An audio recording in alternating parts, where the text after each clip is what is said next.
economics and part of a positive economics. So we are going to cover in this part. So in this part, having seen, or we recall back from the class, the nature of economics, some economists, they consider economics as a science subject. And they give their reasons as to why they consider economics as a science subject. So economics is considered as science subject, according to some economists. So they consider economics as a science subject. When we speak of science, science is a body of knowledge which is systematically analyzed or studied. That is science. So a science is a body of knowledge, or can say a discipline, which is systematically studied or analyzed. This is a science. So these economists, they are also arguing that economics is a science because probably it has some features which science subject should have. So for them, they conclude that economics is a science subject. Now, why do they say economics is a science subject? Now, reasons they use to argue or to explain as to why economics is considered as a science. So we have some few reasons here which those some economists they use to defend and say economics is a science subject. Number one, they say economics is a systematic study. Systematic study. Remember in the introduction I said a science is a systematic study, is a body of knowledge which is systematically studied.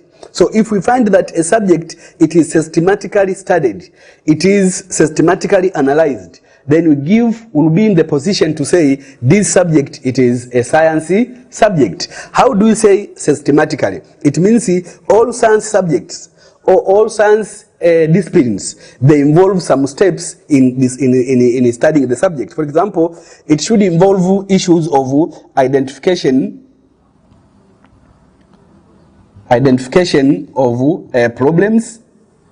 That is one aspect in systematic study. So if it is a science subject, it should involve identifying different problems in the procedures of making solutions.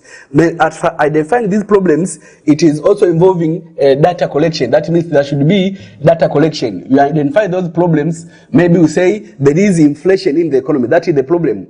There is inflation in the economy. There is deflation in the economy. That is the problem. There is unemployment. It is a problem. We have identified. Then finally, the second part, we are going to collect data. That is data collection. So in economics, we are also following these steps. We identify problems, as I said, maybe it is unemployment, it is maybe inflation, it is deflation, or any other problem. Then after identifying that problem, we go to collect data. That means we visit the households, we visit the society to collect data because we want to verify that there is inflation in the economy. So that means it is a systematic study. After collecting data, we make data analysis. Data analysis.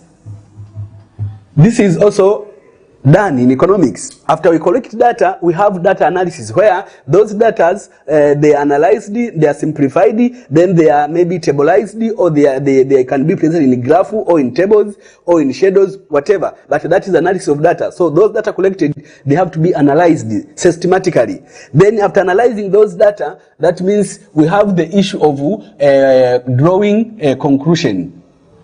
Drawing conclusion. It means now after collecting data, then you have data analysis. Probably you can present them, as we said, in different graphs, in tables, or in other presentation ways. Then finally you draw conclusion. So these are some of the steps which all science disciplines, they have to focus. So because economics is considered as a science subject, it is also following these procedures. It is involving identification of the problem, involving data collection, involving data analysis, and finally it is drawing conclusion from those collected and analyzed the data. So this is one of the reasons as to why we say economics is a science subject. The second reason as to why these economists, they say economics is a science subject, it is that economics, it has laws and theories. It has laws and theories. It means all science disciplines, they have laws. For example, if you go in physics, there are so many laws guiding the subject. This maybe it is in chemistry. There are different laws, there are different theories guiding the subject. You go maybe likewise in biology, because they are science subject, they have laws which they are guiding those disciplines. Now, even in economics, we have laws, we have theories which they are guiding our subject. So because we also involve laws and theories, then it is obvious we consider economics as science, because like what is happening in physics, like what is happening in chemistry, what is happening in biology, it is also happening in economics. Now for that case, we can consider it as laws, because these laws or theories, they are governing occurrence of different events in the discipline. For example, we have maybe the laws of demand and the supply. This is one of the law which is in economics. The law of maybe diminishing marginal utility. That is a law. So economics, it has many laws which they are governing and explaining the cause-effect relationship between different variables. So this is also a reason that makes us to consider economics as a sciencey subject, because it is involving laws, it is also involving theories. Another reason as to why it is considered as a science, economic, it has scale of measurement. It has scale of measurement. When you speak of scale of measurement, all science disciplines, they have scale of measurements. For example, if you go in mathematics, we go maybe in physics, in chemistry, there are scales of measurement. We have measurement like maybe those which they are measuring weight, those which they are measuring distance, those which they are measuring maybe height, and other measurements. So even in economics, we have scale of measurements. I said in pure science like chemistry, physics, or other science, they have unique measurements. I said, for example, the measurement for weight, measurement for height, measurement for distance, measurement for volume. Those are scale of measurements. So now, even in economics, we have a scale of measurement. The scale of measurement in economics, it is the money. Money is the scale of measurement in economics. Why? Because all the value of all items, they are valued in terms of money, which it is given in terms of maybe a price, for example. That is, when you say the price of this item, it is this much, it means it is indicating the measurement value of that item. So in economics, we have scale of measurement, which is money. And money, it is measuring these items or different commodities or different services by valuing them in form of price. So it means economics is a science because it is involving scale of measurement, where we use different measurement to measure these items. Another reason as to why economics is regarded as a science, because it can predict future events, like what is happening in other pure science subjects, like in physics, like in chemistry. They can use the laws and theories available to predict what will be happening in the future.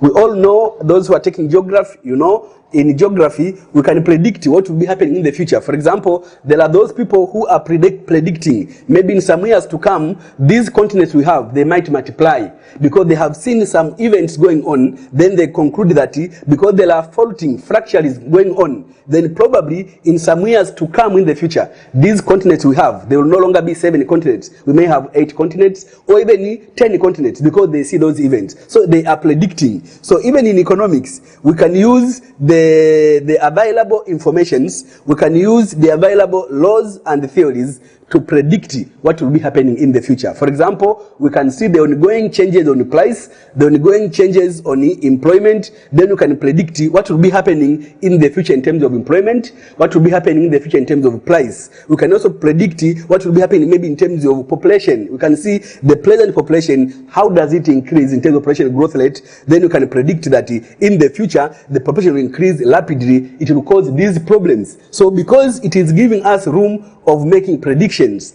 of what will be happening in the future, then this is also giving us a room to consider economics as a science subject because it is used to predict what will be happening in the future. This is one of the reasons as to why some of the economists they consider economics as a science subject. This is one of the reasons. Now, having seen some of these, we can also see the other reason, which is economics. It has experiments. That means it conducts experiments. How do we conduct experiments? Experiments in economics are conducted to verify if the statement they are correct, if it is true.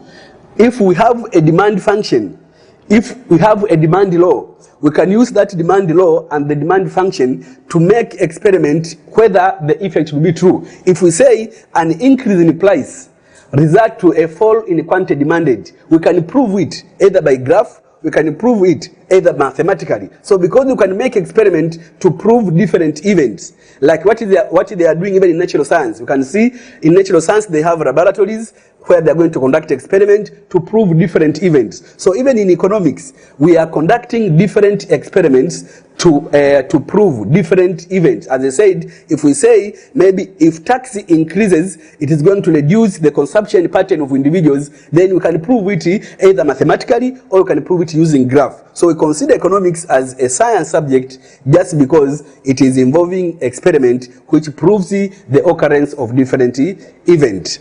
This is now these are the reasons as to why some of the economists they consider economics as a science subject. Now let's try to see one of the competent questions there. Question number two, which is, though economics is argued as a science subject, it cannot work scientifically as other natural sciences work. That is, though economics is argued as science subject, it cannot work scientifically as other natural science work. Comment the above statement using examples. So we have concluded that, based on these reasons you have seen, we have concluded that economics is a science because we have provided 5 reasons which are concluding that economics is a science. But that question is asking, even if economics is argued to be a science, but the operation of this subject, the working mechanism of this subject, it is not considering it as a natural science because it is not working as other natural sciences are working. Now, how can we comment on this statement that economics is a science? Then now it is not operating scientifically as other natural science. What do we mean? It means despite economics being science, there are some areas where it is missing to indicate it as a pure science. It means there are some items which they are showing that economics is a science but not pure science, meaning that it is working as science but not pure science. Now, what are the reasons? Now, it is very simple because we have seen these reasons which they are defending economics to be a science, but you can use the same reasons to show that economics is not pure science. So we want to show that economics is not pure science in the following reasons. Now, one of the reasons here, what are the reasons that makes economics not to work as pure science, as other natural science? Now, one, the theories and laws used in economics are based on assumptions. So that is a weakness.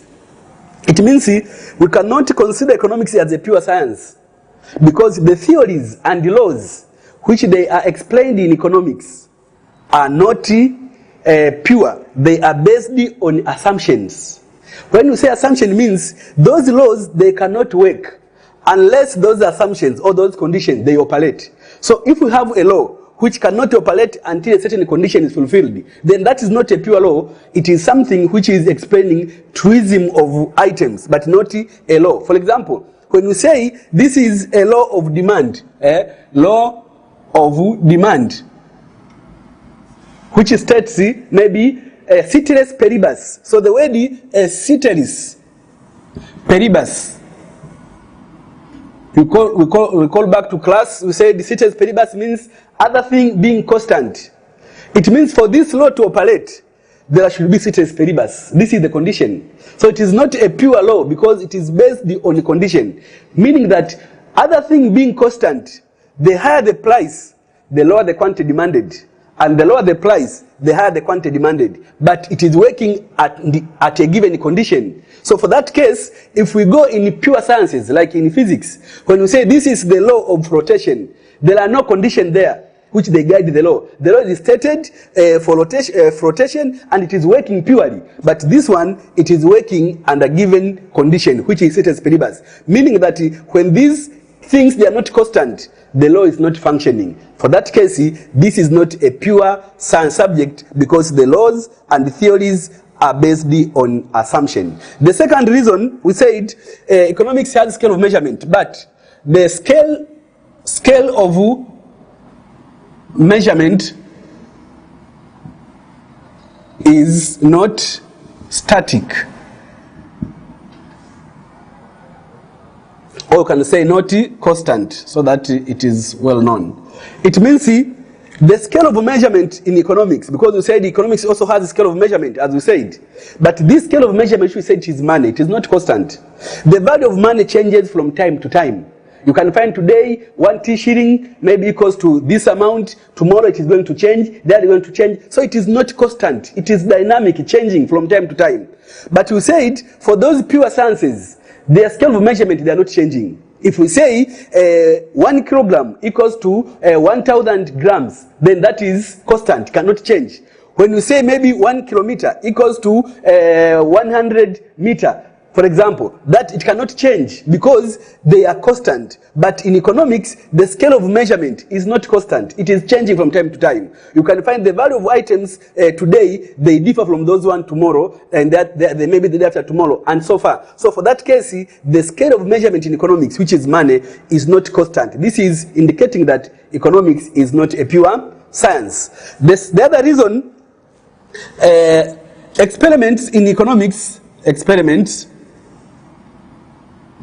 are not conducted in pure laboratories. Now we said one of the reasons why economics is a science, we said because it is conducting experiment. But in pure science, experiments, they are conducted in laboratories, physical laboratories. You can go there, you can find they are testing the occurrence of different events in the laboratory. But in economics, we don't have pure laboratories which they are making these experiments. We said these experiments are based on either graphically, just drawing graphs, or verifying that if demand, price increases, demand will fall by using maybe mathematical functions, but not pure laboratory experiments. Now for that case, because we are not involving ourselves in conducting laboratories experiments, then economics is not considered as a pure science. That is one of the reasons. And the last one we say economics deals with the human behavior.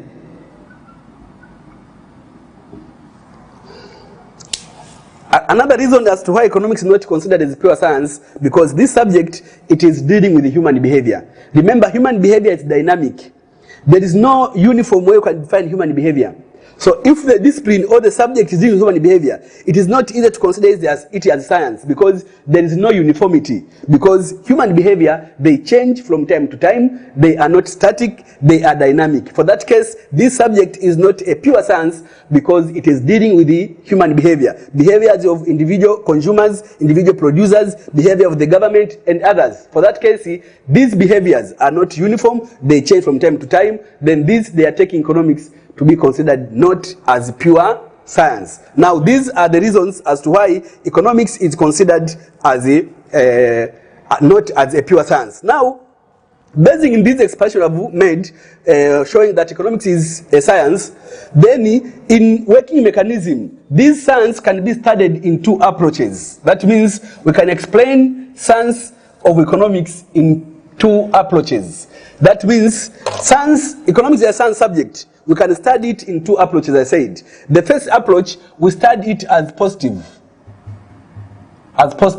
science or positive economics. That is the first part. Because we said economics is a science, now it can be studied in two approaches. The first approach, it is we study or consider economics, or we view economics as a positive science. What is a positive science? Now, a positive science is a part of economics which is explaining how the economy is actually functioning. How the economy is actually functioning. It means this one deals with how the economy actually functions. That is, it is dealing with how the economy is functioning. It means it is a branch of economics which is dealing with the facts.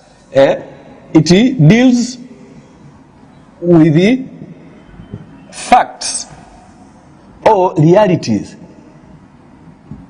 You see? So in positive science, it is a branch or it is a part of economics which is explaining how the economy is operating, how the economy actually is functioning. It is dealing with the fact.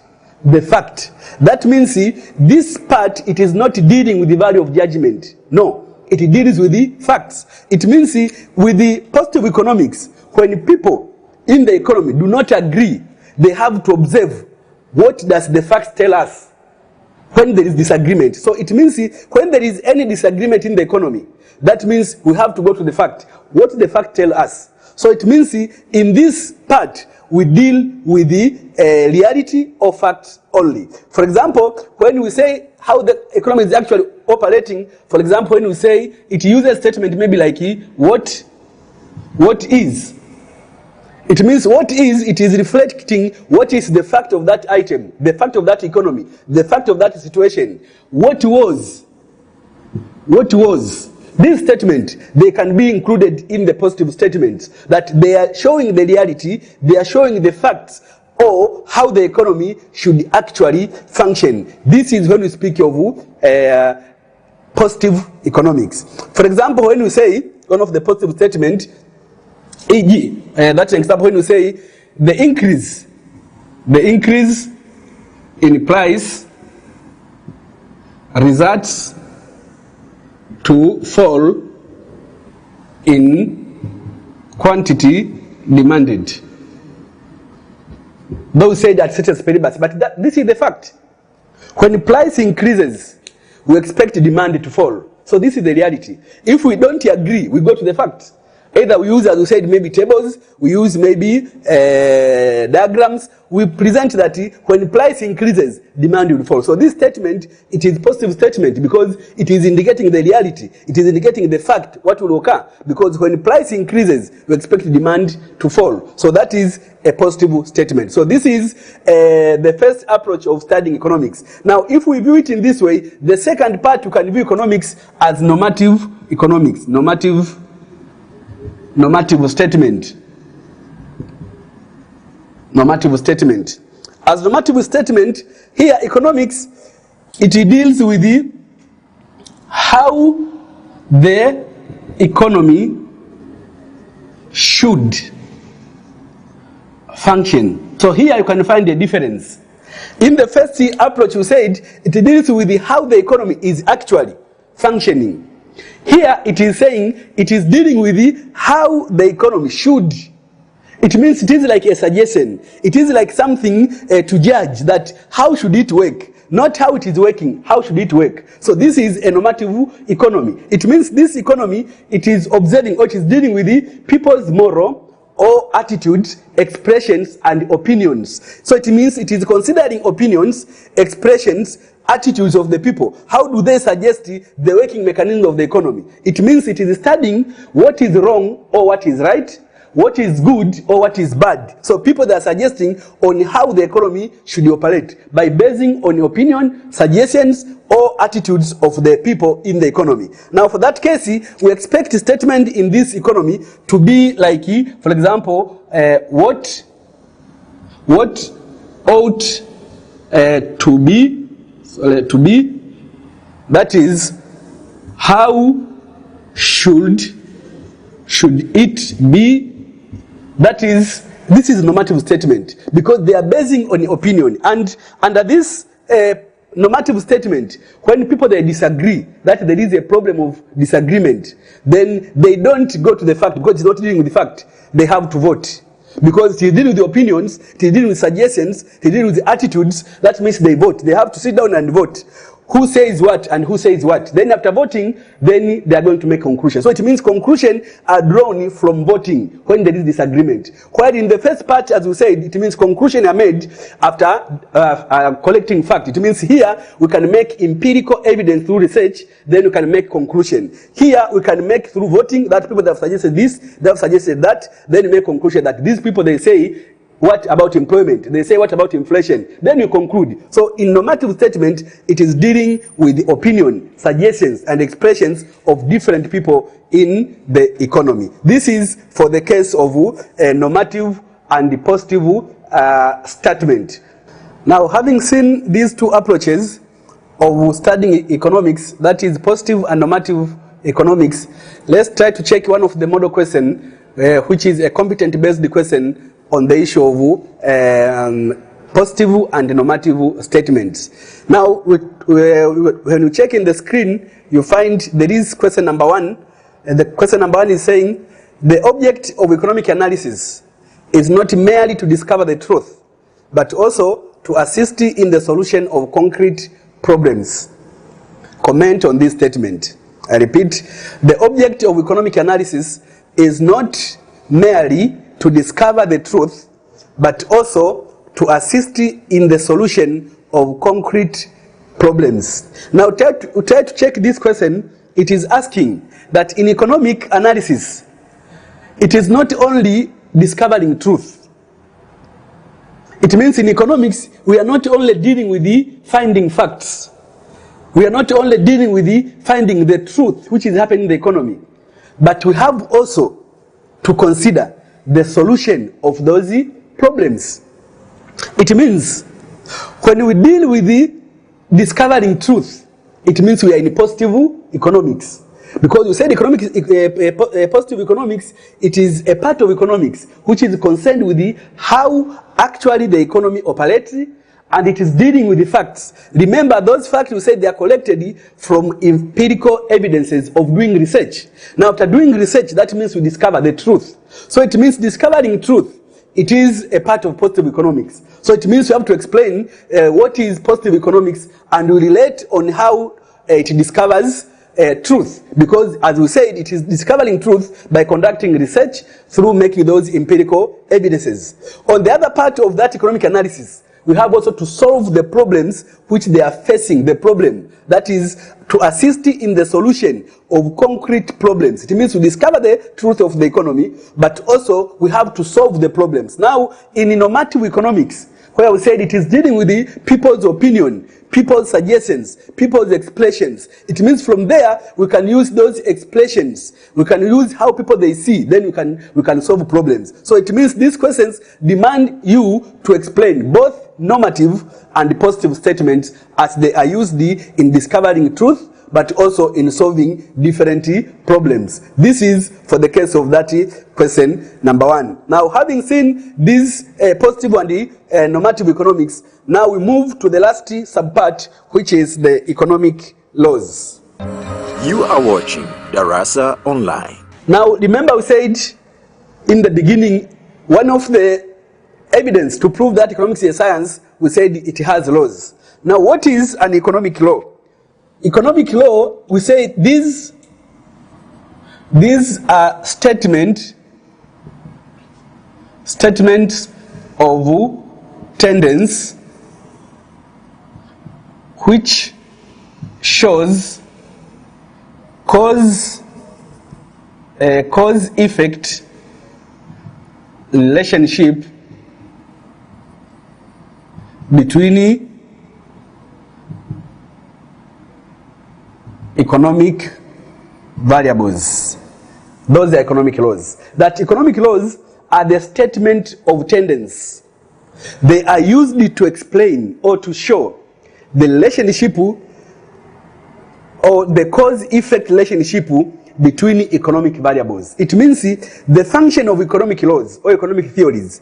They want to show the cause-effect. Cause-effect means we have two variables. Let's say we have two variables. Maybe we have maybe a variable x and y. When we say cause-effect, these are two variables in the economy. Maybe it is inflation and the unemployment. That is two variables, whatever. But now, economic laws are used to explain what causes what to happen. That means cause-effect relation. If this one changes, what effect will occur in this one? That is two variables, they are relating to each other. Now, the economic laws will be explaining what will happen if this variable is going to change and this one. For example, we said the law of demand. This is one of the law of demand. It is showing the effect on the change on the price, the effect on demand. And we said when the price increases, demand falls. So it means there the variables is price. We had the price there. Then we had the quantity. So it means it is indicating what is the effect on the quantity demanded when the price changes. So we have a law there now which is explaining the cause-effect relation of these two variables. When the price change, what is the effect on quantity? This is the law of demand. But now, as we said, economic laws, they are statement of tendency which they are showing cause-effect relationship between economic variables. And I said the economic variables may be price or quantities. We can also say economic laws, they are governing behaviors of individuals concerning the allocation of scarce resource. That means they govern the behavior of individuals. Individuals here can be consumers, can be producers. So they are governed by economic laws on how they can allocate their scarce resources to produce goods and services to satisfy human wants. So economic laws are governing those decisions of individuals, individual consumers, individual producers, on how they can produce goods or services to satisfy unlimited human wants. Then let's check the types now of economic laws, types of economic laws. So in terms of economic laws, we can check 4 types of economic laws. They can operate in 4 types. One, we have the so-called the pure, or we say natural laws. Pure or natural laws. What are these? When we say a pure economic law, it's that law which is operating purely from interaction of economic variables. That means a law which develops or which explains the interaction of economic variables. That is a pure or natural laws. For example, when you say the law of supply, a law of supply, it is explaining the interaction of economic variables. The economic variables is the price and the quantity supplied. These are economic variables. So this law of supply, it is trying to explain or to describe the interaction between the price and the quantity. That's why the law states the higher the price, the higher the quantity supplied. And the lower the price, the lower the quantity supplied. So it is indicating the interaction of price and the quantity. Price and the quantity. So it is developing purely from interaction of economic variables. This is called the pure or natural laws. The second one, we have the so-called the state laws, or they are called the laws of superstructure. These are laws made by the government. They are made by the government. Why do government make these laws? These laws are made by the government to govern different policies of the government when they want to meet the objectives. So they formulate some laws which they will help them in fulfilling the demand for what they need. For example, when we say there is, a law of taxation, it means a law of taxation is not pure or natural law, because these laws may be made by the government aiming to have effective collection of taxes, aiming to have maximum collection of revenue or whatever. So it is made by the government to assist the government in different decisions. These are called as the state or superstructure laws. Then laws number 3, we have the laws which are called the specific laws. These are the third category of economic laws. These specific laws, these are laws which they operate in a specific economic system or in a specific economic event. That means they cannot operate in overall economy because they are not general, but they are just specific for a certain system. For example, when we say a law of profit maximization, this is a specific law, because this law, it is operating only in that economy or in that system which is profit maximizing economy. And we know profit maximizing economy means the capitalist economy or the pure capitalist economy. It is where individuals, their motive, their objective is to maximize the profit. So those laws which are governing profit maximization, they are specific laws because they will only be operating in the part of a capitalist economic system. It means they cannot operate in socialist economy. In socialist economy, we have maybe the law of welfare maximization. It means welfare maximization, it can only exist in socialist economy, because in socialist economy, the government, the motto of the government is to maximize welfare of the society, welfare of the majority. Now, this can only operate in socialist economy or the so-called commons economy. It means it cannot operate in capitalist economy. This is for the case of welfare maximization. Now, the last type of economic law, we have the general laws. General economic laws. That is number 4. So law number 4, we say we have the general laws. General laws. These are opposite to specific laws. These general laws, these are laws which operate in all economic system. It means they operate in all economic systems. These call them as general laws. It means when they are in a socialist economy, they operate. When they are in a capitalist economy, they operate. When they are in a mixed economy, they operate. They operate in all economic systems. It means if you apply those laws in Tanzania, they operate. You apply them maybe in Cuba, they operate. You apply them in USA, they operate, because they are general laws. They cannot operate in one part. They operate in all economic systems. For example, the law of demand and the supply. The law of demand and supply. It means this law can operate in any economic system. In pure capitalist economy can operate. In socialist economy can operate. In mixed economy can operate. So we consider it as general law because they can operate in all economic system. That is economic laws. Then now we can also go to check the nature, or we say characteristics of economic laws.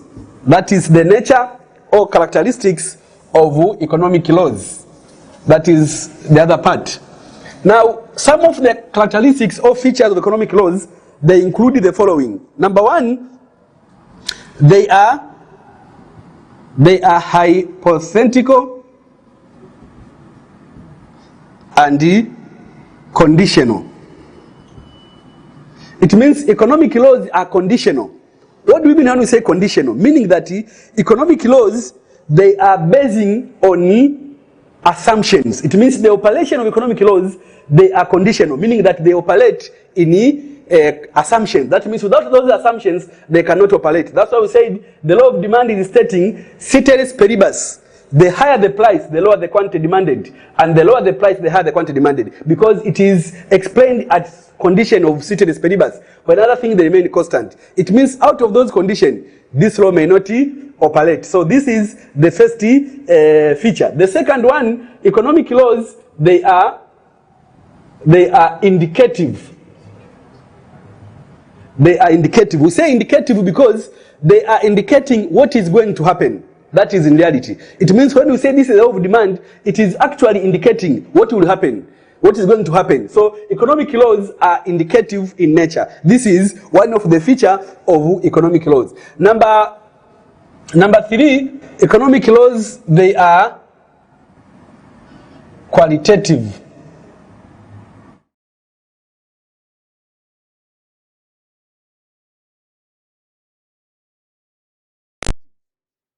qualitative. When you state economic laws, for example, you say it is just stating when price changes, demand will change, but by how much? It's not explaining. So it is qualitative because it is not stating when price changes, by how much the quantity is going to change. So they are qualitative, they are not quantitative. So that is one of the feature. Number 4, economic laws, we say they are not exact because they deal with the human behavior.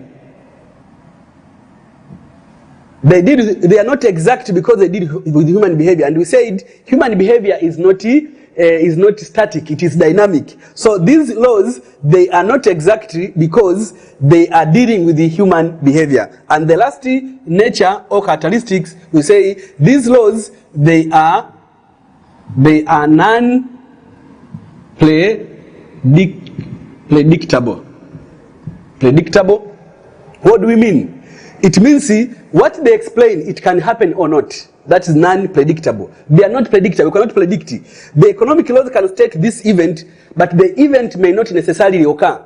It may not occur. So the event, it may occur or not. This is for the case of economic laws. Now, these are some features of economic laws. But generally, these laws, economic laws, whether they are specific, they are those who said general, or they are pure. But economic laws are very important in economic life.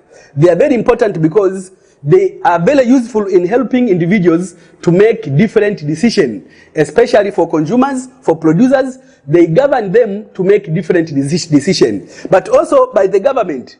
It is very useful in formulating different policies. Policies about taxes, policies about maybe welfare maximization, and other policies of the government. They might be governed by the economic laws. So they are very useful in those ones. But also, economic laws are very useful in some areas in terms of predicting the future. It means you can use economic laws to explain or to predict what will be happening maybe after 1 year. What will be happening in the next month? What will be happening after 10 years? So we can use economic laws to predict, to make predictions about the future trend of the economy. But after observing the ongoing situations, then we can use economic laws to explain what will be happening in the future or in the near future.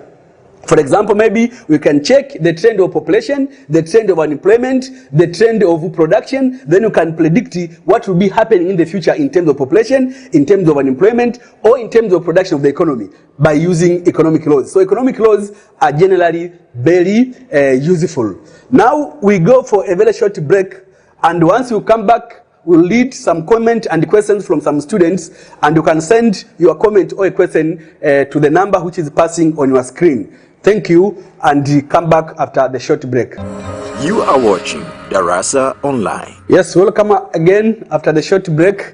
Now we are going to read comments and questions from some students from different parts of the country. Now we start from Andongwise Mwakajoka from Mbeya.